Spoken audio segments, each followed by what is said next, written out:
Olá, sejam todos bem-vindos. Eu me chamo Guilherme e hoje a gente está aqui para mais um bate-papo sobre o mundo da contabilidade. Hoje eu estou com o Leonardo, que ele é responsável pelo departamento fiscal lá no escritório, e a gente vai trocar alguma ideia aí sobre principalmente esse departamento aí tão importante no dia a dia das empresas.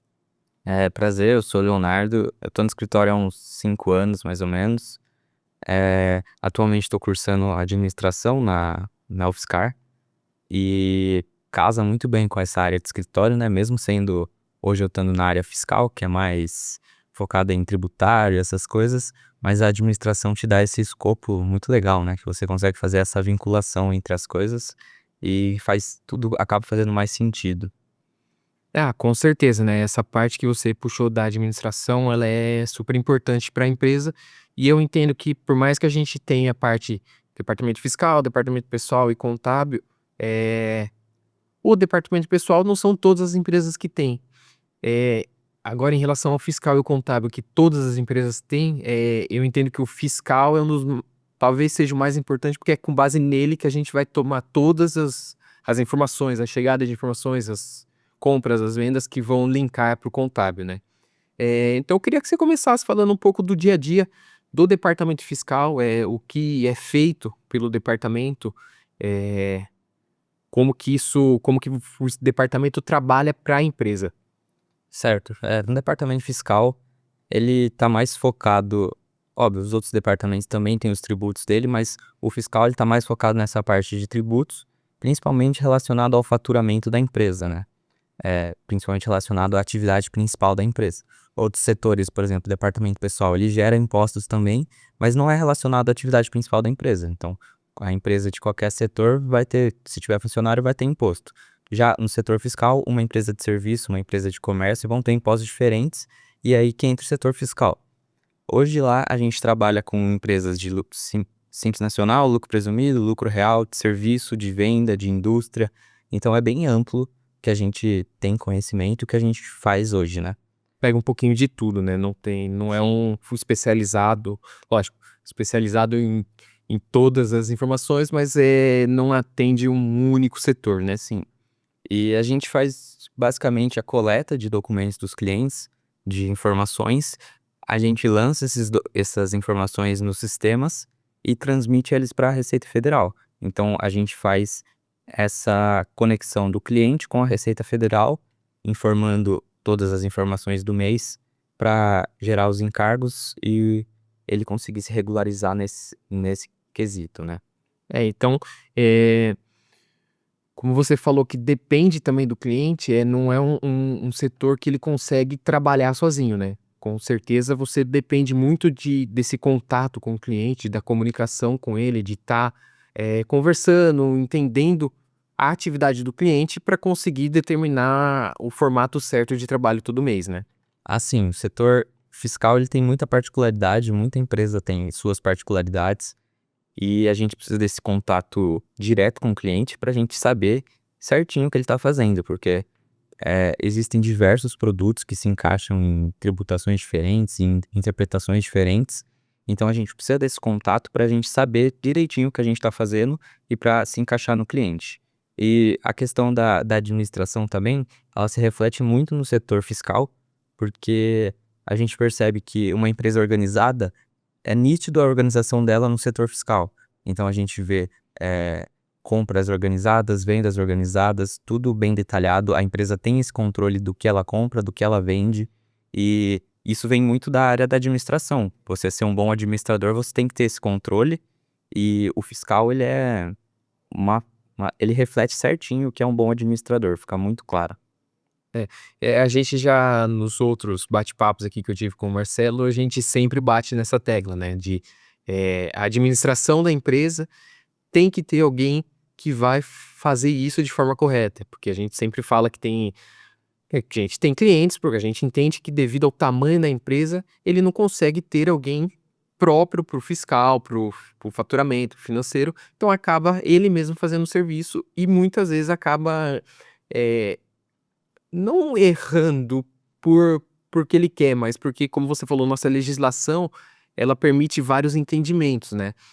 A gente estava até conversando, tem alguns produtos que dependendo eles têm o mesmo código, mas dependendo da atuação da empresa, eles podem mudar totalmente a forma de tributação, certo? Sim, eu posso trazer o exemplo fresco na minha cabeça de tapete, por exemplo. O tapete tanto de casa quanto o tapete de automóvel, eles usam os mesmos códigos, mas se ele for utilizado no automóvel, ele tem uma tributação diferente do tapete dos outros tipos de tapete.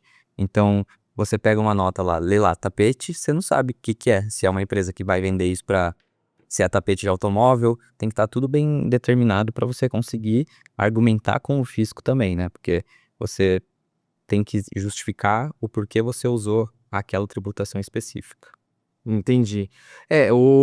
A legislação brasileira aí nessa parte de tributos, ela é muito complexa, né? A gente até vai entrar falando sobre a reforma tributária mais para o final, mas hoje em dia, no ano que a gente está, você tem variações. Se você está vendendo aqui de São Paulo, se você está vendendo para Minas Gerais, é uma coisa. Se você está vendendo para outro estado, já muda totalmente, né? Como que isso impacta também no dia a dia para vocês lá no escritório? É, o que você comentou, né? Hoje, no setor fiscal, existem os tributos federais, estaduais e municipais. Municipais, a gente tem noção de quantos municípios tem no país, então cada município escolhe um jeito de tributar. Óbvio que ele tem as regras básicas que ele precisa seguir, mas a alíquota, é, quem deve pagar o imposto, quem não deve, se é o prestador ou o tomador, cada município tem a sua autonomia de decidir. Então tem muita particularidade e a gente percebe que isso traz muita confusão para o cliente, porque realmente não é algo simples, você tem que ir atrás, tem que tentar falar nessas prefeituras, tentar interagir. E a questão estadual também, cada estado é responsável pela sua legislação de ICMS. Tem estados como, por exemplo, Minas Gerais, que traz benefícios para e-commerces e outros estados não. Então, aparece um cliente, ele viu uma notícia que e-commerce paga não sei quanto mais barato, ele acha que pode se encaixar no caso dele aqui em São Paulo também. Mas não é bem assim. Tem muita particularidade e por isso que tem que ter essa transparência, esse controle para a gente conseguir identificar onde tem uma oportunidade. Porque se você não tem esse controle, a gente não consegue ver se você tem direito a um benefício, tem direito a uma exclusão, ou alguma coisa que vá agregar na sua empresa. Sem esse controle fica tudo misturado e na regra geral você vai acabar pagando mais imposto sempre. Sim. E esse ponto levanta também o cliente, ele acaba fazendo algumas operações que não são comuns para ele. Então, vamos dizer, ele só faz um tipo de venda, ele sempre vende de São Paulo para o Rio de Janeiro. Aí, em uns mês, ele decide vender para um outro estado, acaba gerando uma carga tributária muito maior e que, no final das contas, talvez ele fique até no prejuízo com a operação. Eh, Porém, é aquela situação, não tem como você prever todo tipo de risco, né, para o cliente. O correto que a gente sempre, informa nosso cliente, deixa ele ciente, é qualquer operação diferente que vai ser feita, entre em contato com a gente antes, para a gente ter uma noção de como isso pode impactar na sua venda. Porque se você está acostumado a pagar 6%, daqui a pouco vai ter que pagar 12%, muda totalmente o escopo da venda, né. Sim, e não se encaixa só na venda também, né. As compras, de fora do estado também podem ter uma tributação diferente. Às vezes você vê um vendedor no Mercado Livre lá, só que o cara é do outro estado. Na hora que você compra pelo seu CNPJ, você vai ter que pagar um imposto maior do que o desconto que ele ofertou. Então, eh, a pessoa tem que ter esse conhecimento e a gente fala, né, em caso de dúvida, entre em contato com a gente que a gente tenta esclarecer isso para evitar lá na frente aparecer uma guia que você não esperava. É, é no na nessa parte fiscal, o que tem que analisar bastante não é só o custo financeiro, né, porque muitas vezes o custo ali no momento, ele talvez fique mais barato, mas no futuro, a hora que chegar a cobrança desse imposto, ou vice-versa também, compensa talvez você pagar um imposto maior agora e depois ele venha como crédito para você, né. Eh Eu acho que seria interessante também a gente passar um pouco por cima aí dos regimes tributários, né. Você comentou que a gente atende todos os tipos de regime, Simples Nacional, Lucro Presumido, Lucro Real. Temos MEI também, porém o MEI ele é o mais tranquilo de se trabalhar na parte fiscal, porque basicamente o dele não tem imposto sobre o faturamento. Comenta um pouco pra gente sobre essas diferenças dos regimes tributários, o que pode impactar cada um dele no funcionamento da empresa? É certo. No Simples Nacional, que pelo próprio nome diz é o mais simples, né?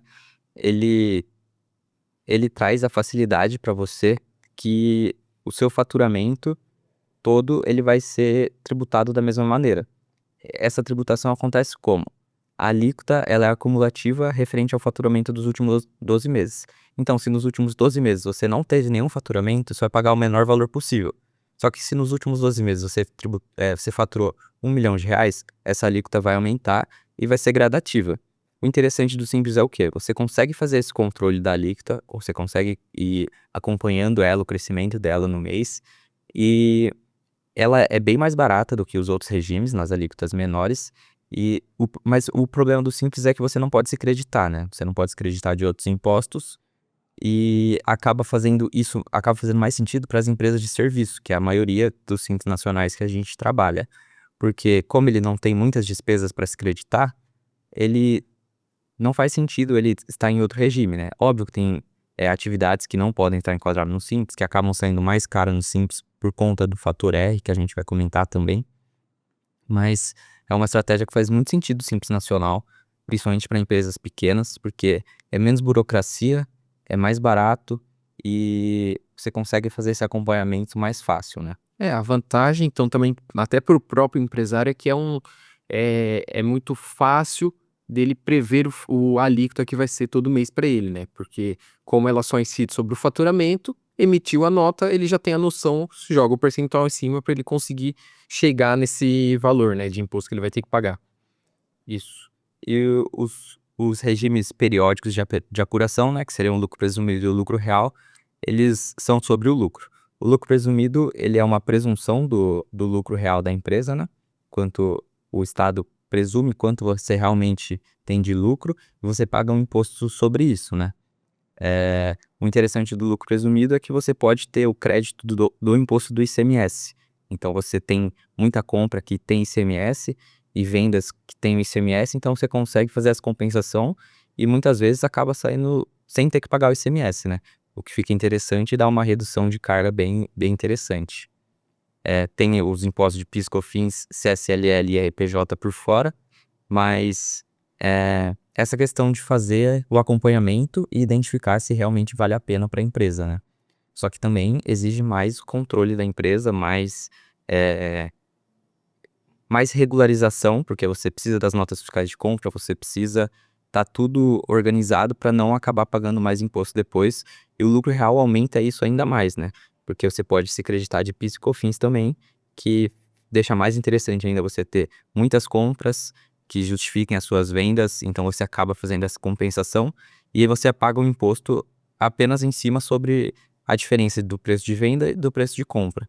Então a gente fala que o lucro real ele é uma estratégia muito interessante para redução de imposto, só que você tem que ter uma precificação de produto muito boa também, porque você tem que colocar na ponta do lápis o valor que você pagou de imposto na compra, ele vai virar crédito na saída. Então você tem que levar isso em consideração para colocar um preço interessante para você e que aumente a sua margem de lucro.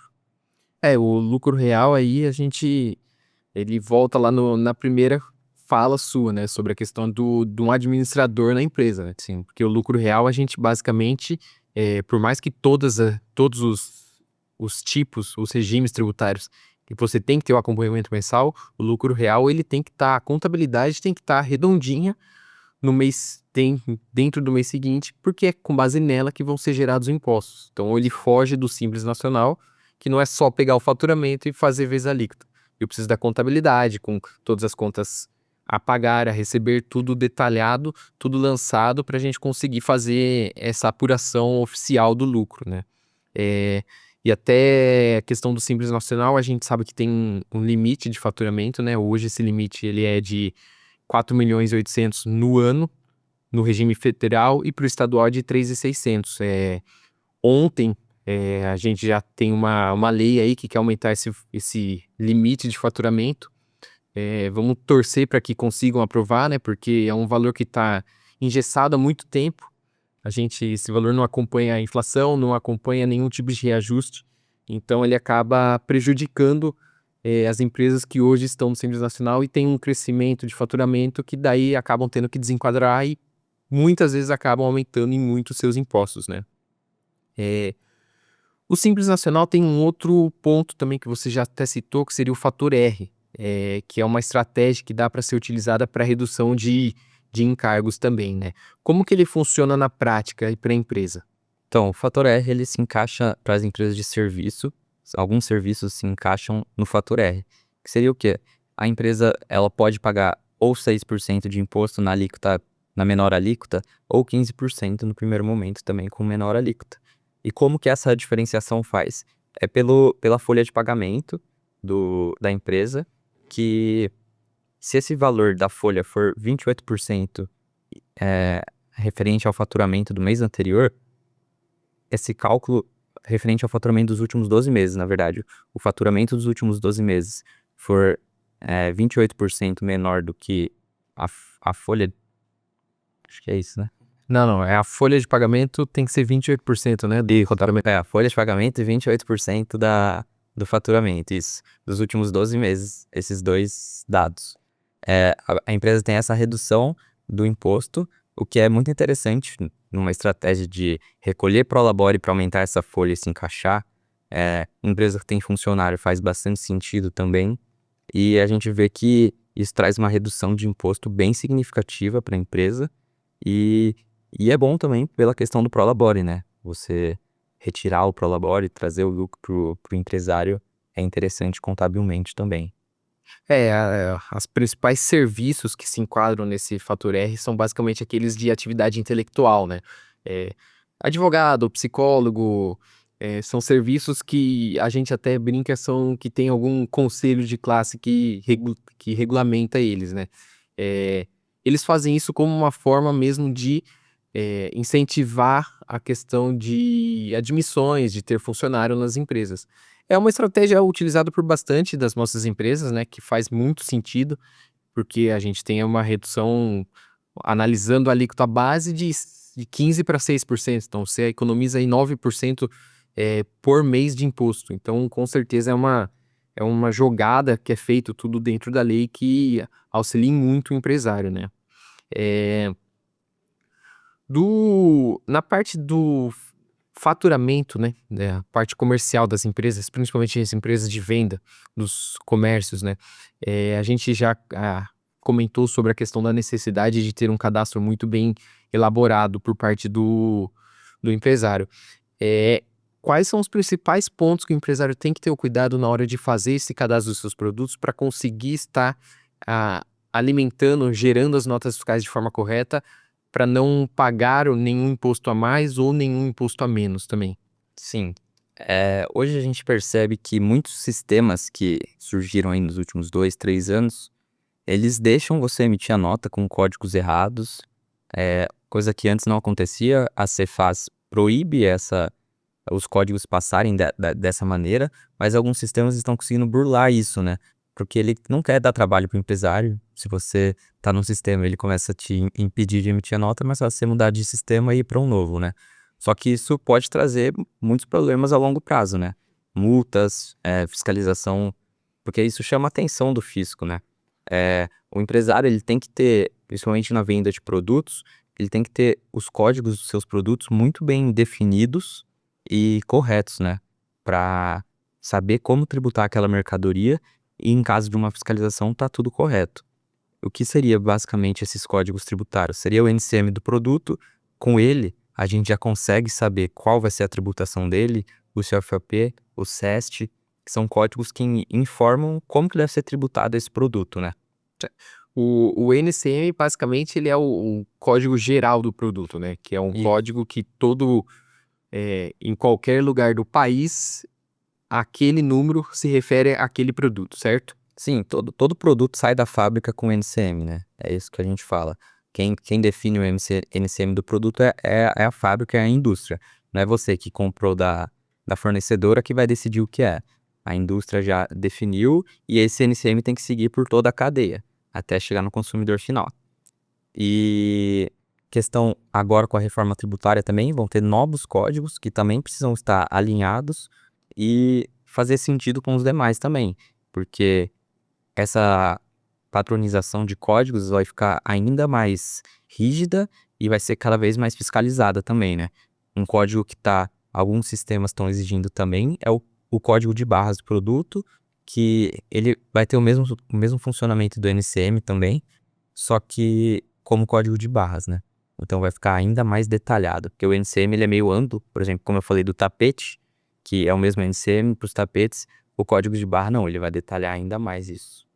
Ah, então o código de base ele basicamente faria um subgrupo dentro daquele NCM, né? E daí eu já quero até deixar um comunicado para você que assiste a gente que qualquer necessidade de atualização da sua base de itens para conferência de informações, se você está com o código certo, está pagando o imposto certo sobre isso, a gente faz esse tipo de serviço lá no escritório, a gente pega toda a base de itens e faz essa conferência. A gente já analisou algumas bases lá e a gente já notou que alguns clientes eles pagam impostos além do que deveriam. Eles não aproveitam alguns benefícios fiscais com redução de alíquota e isso acaba, lógico, a gente até consegue pedir de volta, mas se esse dinheiro não tivesse saído da mão do empresário, talvez teria sido melhor utilizado, né? Sim, e você ter essa base de produtos bem certa, bem detalhada, te dá uma garantia do quê?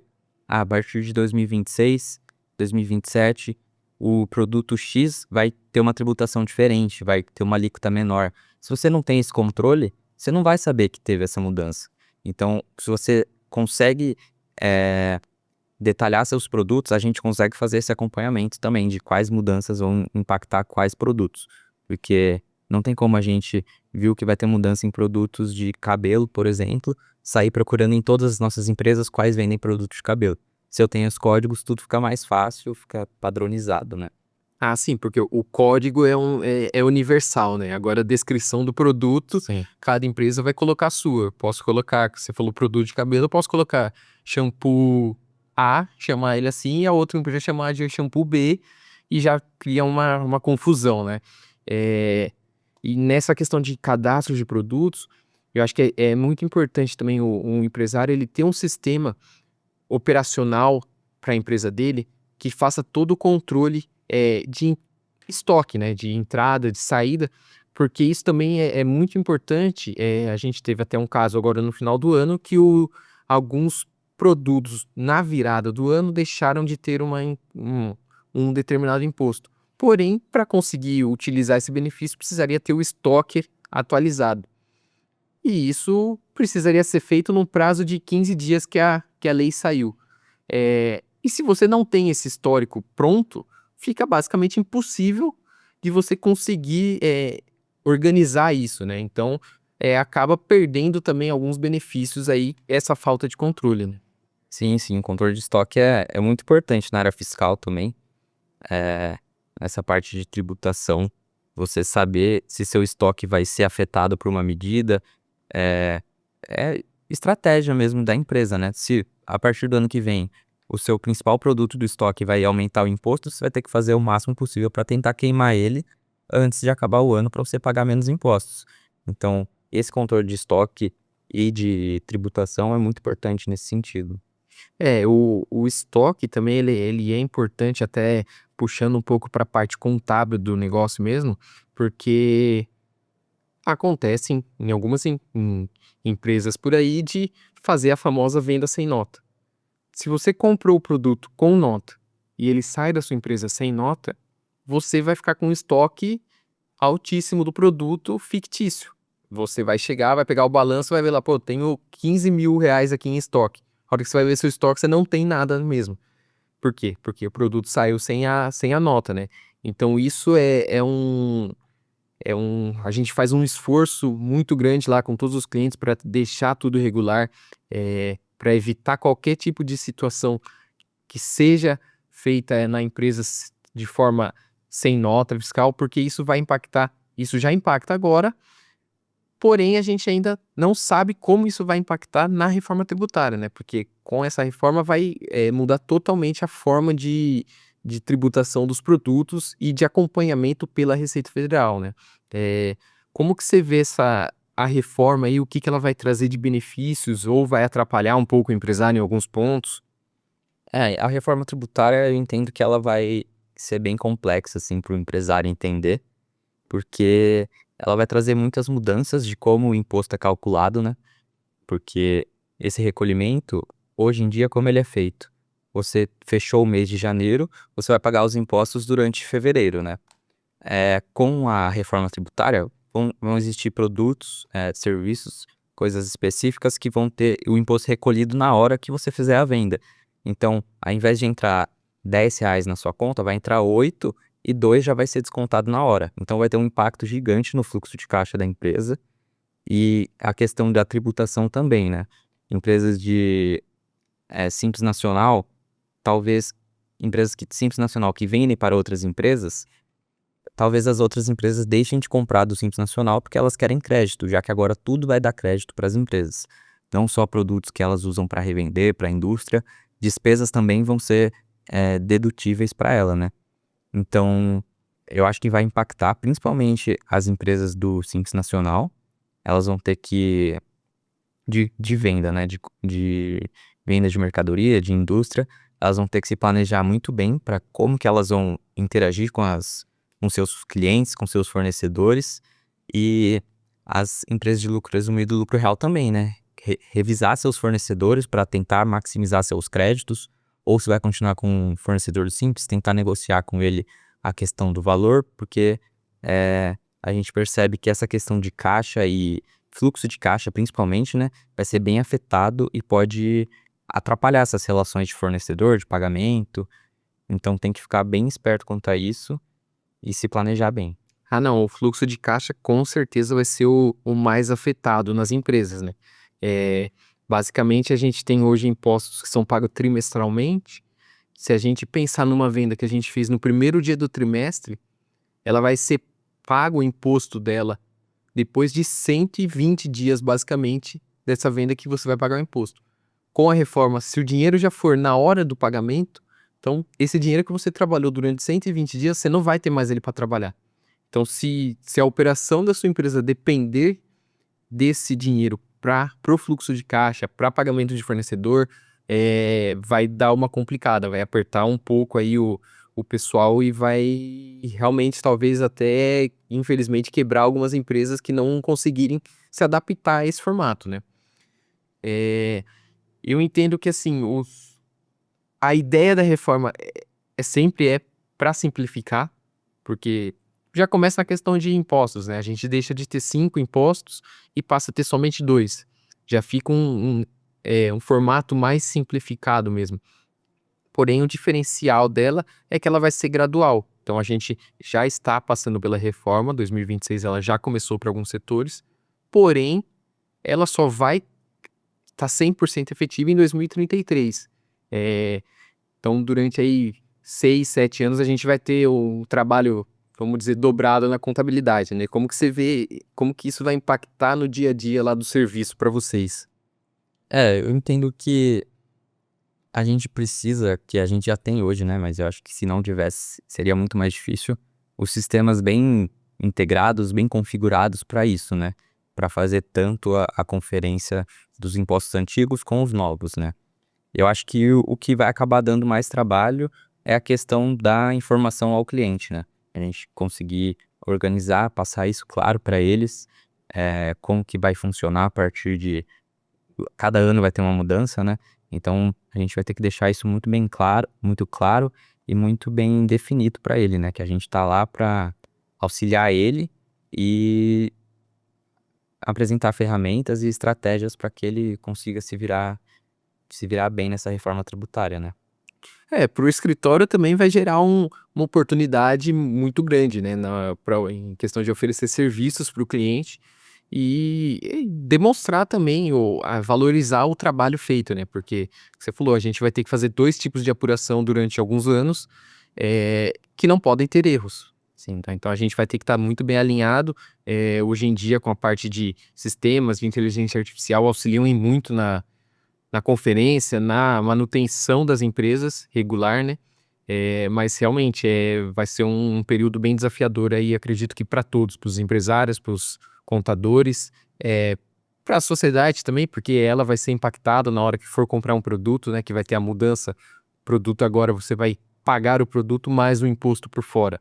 Então acredito que tudo vai impactar bem aí na mentalidade do povo. Sim, sim. E referente à reforma também, a questão do imposto por fora, ele vai trazer, acho que uma consciência maior, né, para a população do quanto o imposto que tá sendo gerado naquela operação, né. Como ele está sendo por fora, na hora que ela for comprar, ela vai saber quanto realmente é de imposto. Hoje em dia já é destacado na nota fiscal, mas ninguém lê nota fiscal hoje em dia, né. Então acho que vai ser interessante para a cultura do brasileiro, assim, como que isso vai afetar, e vai ser legal ver como que vai ser. E questão sobre as notas fiscais também, que a gente falou dos cadastros, na reforma tributária vai ser ainda mais importante, né. Porque hoje o que acontece? Se o cliente manda uma nota pra gente que tá com o cadastro errado, com o produto errado, a gente corrige na apuração e faz correto, né. Só que na reforma tributária não. O que foi emitido na nota é o que vai ser realmente tributado. Então essa necessidade do cadastro estar correto vai ser ainda maior, porque se você colocar um imposto que é menor que você deveria pagar, lá na frente você pode ter problemas. Hoje acontece, a gente corrige lá no escritório e manda certo. Na reforma isso não vai poder acontecer. Se você colocar um imposto maior do que você deveria pagar, pagou, não vai ter como chorar, voltar atrás. Então, essa questão do cadastro vai ser ainda mais fiscalizada e importante estar certo, né. É, hoje a gente passa um pouco por isso também na questão de, a gente comentou de pagar menos imposto porque o cadastro está errado, eh, a Receita aceita, os estados aceitam. Você não vai ficar bloqueado. Porém, o que pode acontecer daqui 1, 2 anos, eles virem atrás de você, pegarem toda essa somatória aí de tudo que foi feito de forma errada, talvez sem querer, sem conhecimento, a pessoa não tinha o conhecimento da forma correta que era para fazer, mas daí vinha uma fiscalização e acabar, ficando mais caro para pagar do que se na hora tivesse feito a regularização, né. Assim, o setor fiscal ele deixa você fazer o que você quiser no primeiro momento, né. Você pode lançar as informações incorretas, que no primeiro mês vai passar, no segundo mês vai passar assim durante um ano. Só que lá na frente, se cair numa fiscalização, você vai ter que pagar multa, vai ter que pagar juros, então e essa quando você for fiscalizado, você não sabe se você vai estar bem de dinheiro para conseguir se organizar, para conseguir pagar, então é importante você estar, regular agora para não ter nenhuma surpresa lá na frente. É, e a gente vê a Receita cada vez mais, apostando em tecnologia, em novos sistemas, para conseguir fazer esse tipo de fiscalização de forma mais fácil e automática, né, porque é cruzamento de informações. É o básico, se a empresa comprou 500 produtos e está vendendo 700, tem alguma coisa errada, não está batendo alguma conta. É uma forma fácil da Receita pegar a empresa. Porém, ainda talvez não tenha a capacidade tecnológica de estar fazendo isso, mas acreditamos aí que em questão de 1, 2 anos ela vai ter esse conhecimento, talvez já tenha até as informações, só não vá atrás ainda, porque a hora que começar a ir atrás vai dar um problema aí para muitas empresas, né. Assim, se ela for atrás de todo mundo também, pode definir que quebrou o país, mas atrás de algumas empresas com certeza ela vai e a gente acredita que já tem esse controle, né. É questão de realmente efetivar e ter mão de obra para conseguir fiscalizar. Certo. Além dessa questão do que o cliente vê que o setor fiscal faz, que seria basicamente a apuração do mês e o envio da guia para eles, tem algumas outras obrigações também que o setor faz, como envio de informações para todos os órgãos competentes, né. Eh Explica um pouco para a gente quais informações que são enviadas para os governos, só para o pessoal ter uma noção também do que a Receita já tem esse conhecimento hoje. Sim. Hoje, basicamente, a gente envia toda a movimentação fiscal da empresa, todas as notas fiscais de compra, notas fiscais de serviço, conhecimentos de transporte e notas de saída, né, cupons fiscais, entre outras coisas. Então a gente compila tudo nos arquivos, né, que entrega, e a gente entrega relatórios de ICMS, relatórios de PIS e COFINS, de CSLL e AIPJ e de movimentações, interestaduais também, né, de ICMS interestadual. Então é tudo bem declarado, bem informado por a gente, né, pelas informações que a empresa produz. E e é basicamente compilar tudo, corrigir as informações incorretas e transmitir para os órgãos responsáveis.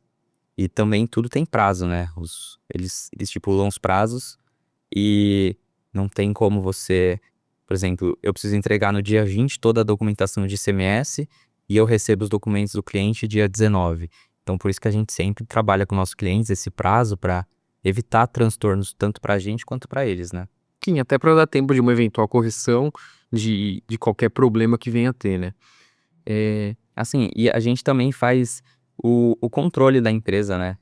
Como a gente tá no dia a dia trabalhando com ela há mais de ano, mais de meses, a gente sabe se uma empresa que movimenta R$ 100.000 no mês, se em algum mês ela movimentou 30.000, alguma coisa tem errada, ou ela não mandou documento, ou, eh, deu algum erro no sistema dela. Então a gente fica esperto com isso para tentar diminuir os erros, encontrar os problemas pra assim, tipo, a gente reduzir a probabilidade da fiscalização, né.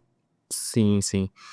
Um ponto que hoje ele é feito já na parte fiscal, uma atividade, né, que na verdade é feita na parte fiscal, é a parte de aluguéis de imóveis, né, que basicamente hoje em dia não a Receita não tem muito controle sobre isso, mas com a reforma ela vai começar a fechar o cerco, a pegar mais informações sobre isso.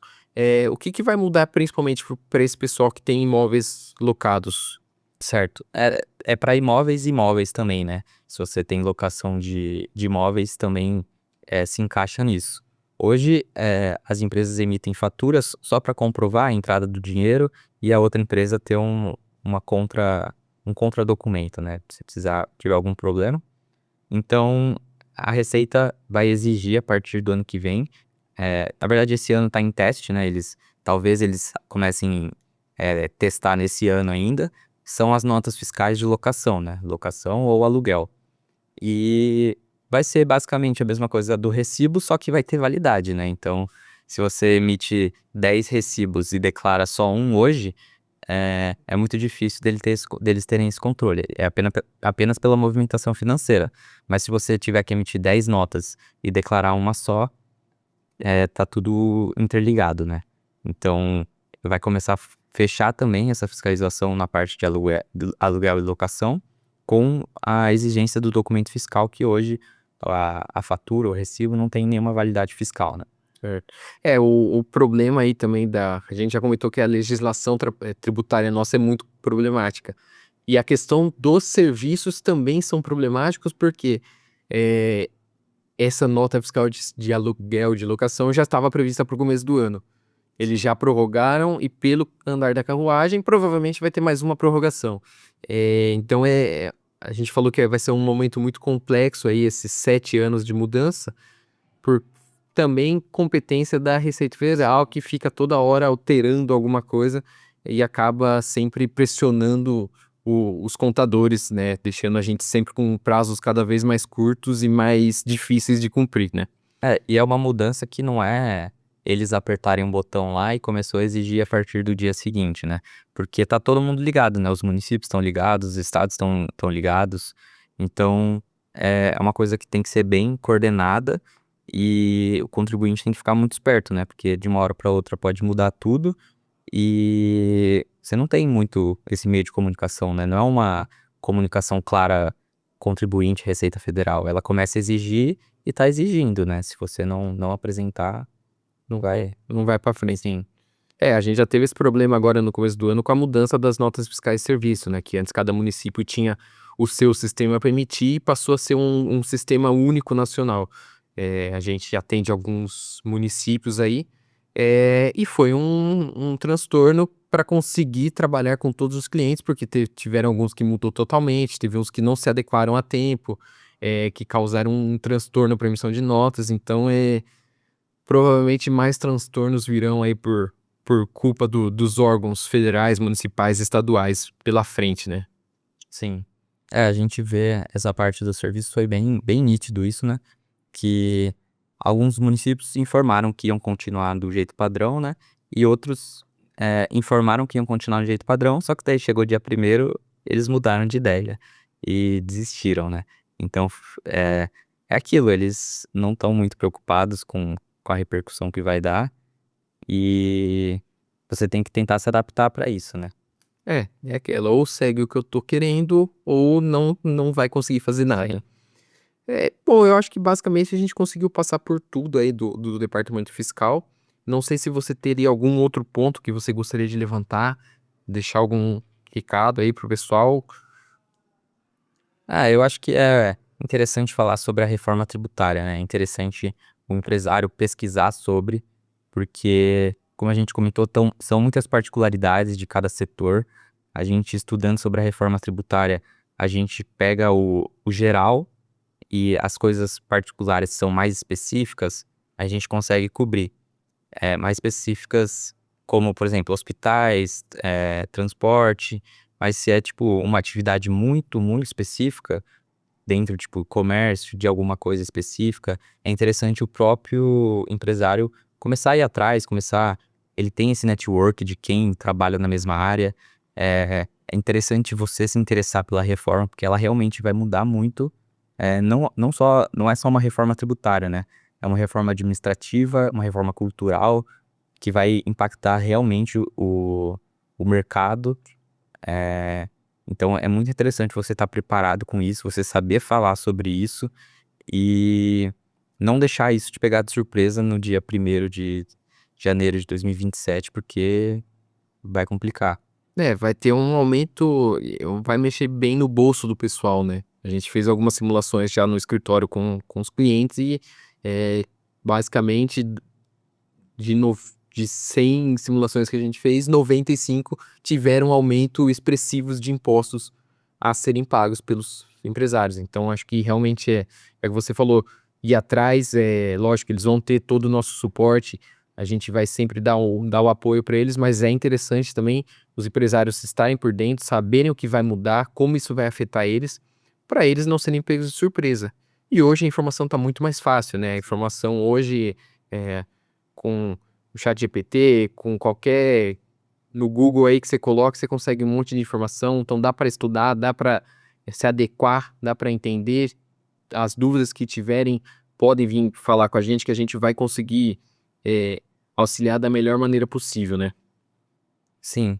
É muito interessante essa parte de ir atrás da informação, só que precisa tomar muito cuidado também, porque hoje a gente vê na internet, muitos gurus de várias áreas, né, que propagam uma coisa que não é verdade, né, que você vai ter uma redução da sua carga tributária em 90% se você fizer X, Y, Z, só que isso não é verdade, foi o que eu falei, no setor fiscal você pode fazer o que você quiser, só que lá na frente você vai colher o que você plantou. Se você fizer tudo errado, você vai ter problema lá na frente. Então tem que tomar muito cuidado também com essa informação que você busca. E aquilo, né, sempre quando tiver alguma dúvida, alguma coisa específica, pode entrar em contato com a gente que a gente vai auxiliar nisso. Certo, então eu acredito que seja isso por hoje. Muito obrigado pela conversa, pelo bate-papo. E a gente vai aí, estamos estudando cada vez mais para conseguir dar esse auxílio, esse apoio aí pro cliente. Obrigado eu, e é isso, a gente está bem focado na reforma tributária, bem interessado com o que ela vai trazer, e estamos se preparando e já estamos preparados para trazer melhor atendimento em relação a isso. É isso. Muito obrigado, Leonardo. Obrigado a todo mundo que acompanhou a gente. Sigam a gente lá no Instagram e toda vez a gente que tiver alguma novidade, a gente vai estar postando por lá e em breve voltaremos com mais um novo episódio.